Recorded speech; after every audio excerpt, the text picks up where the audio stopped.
What's good, ladies and gentlemen of YouTube? JDaisy here with the JDaisy Gaming Channel. Here at a look at a little 2D platformer that I've had for about a year now, and I've been meaning to do coverage of it. I just never got around to it. The game is called Never Alone. Hold on, wait for it to recycle. Come on, say it. Or, in translation, Kisma Initukchuna. It is a I apologize for butchering that, by the way. It is a 2D platformer based around the Inuit culture and the Inuit way of life, and a story about a little Inuit girl. I have played a little bit into it, so this is probably about level 3 or something. And you play as Nunu and her pet Arctic fox. And as you can hear, there is a narrator that tells the story in the Inuit language. The game was developed by a team of developers, but was very closely worked with the Inuit culture and the Inuit community to allow for the story and the artwork and the language and everything just to be influenced by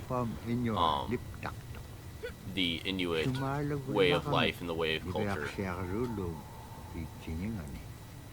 It's very fun. I enjoy it very much. Oh, I didn't get the fox up here. And yes, you play as both characters. There we go.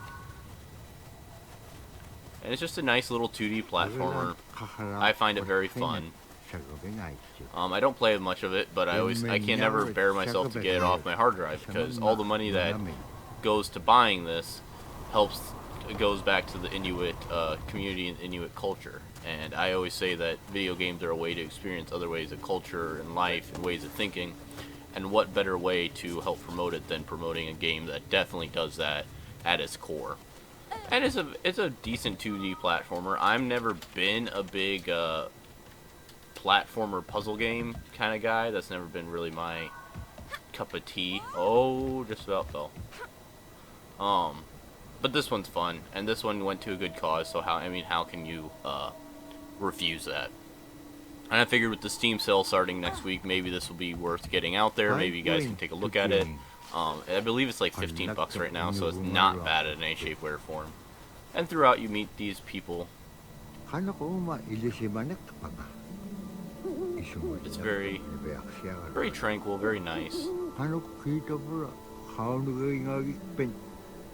If you see there in his hand, the pipe is actually a whalebone, and as you learn through the game, the Inuit culture, they use the whalebones to dictate these stories, and this is where this story comes from, is from these whalebones.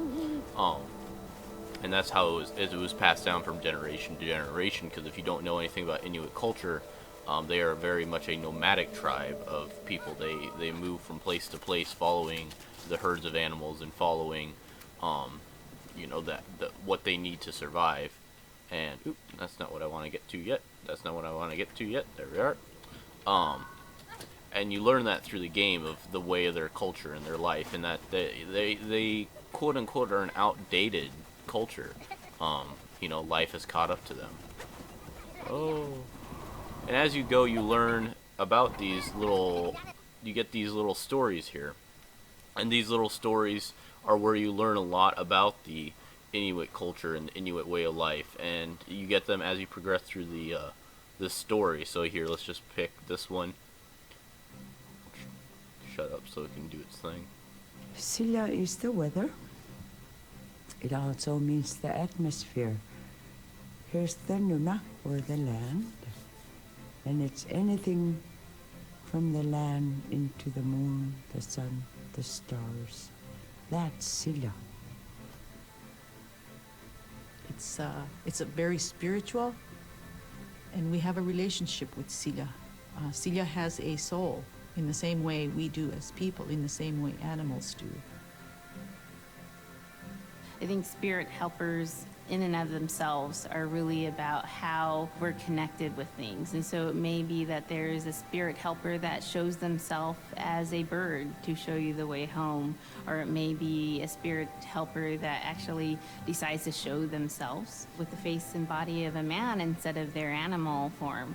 And so I think one of the things that's hard to understand is that it's not one way of seeing things, it's one way of knowing you're connected to everything. we've always had that spirituality of everything around us. It's the interaction you have with the air you breathe, the ocean that you gather resources from, the rivers from which you gather fish, the tundra from which you pick berries, the animals that give themselves. It's all of that.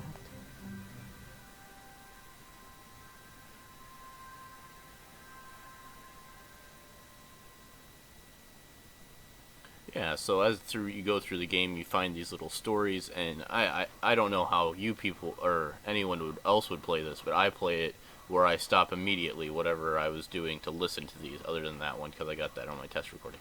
But I mean, it's all, I find it amazing to learn about other cultures, and especially one that I know existed, but I really didn't know much about, because I mean, I really don't know anything about the Inuit culture other than it does exist. But as an American, I always just assume it's like the Native American culture. They definitely have very distinct differences and very distinct things that are their own. Oh, I haven't done this.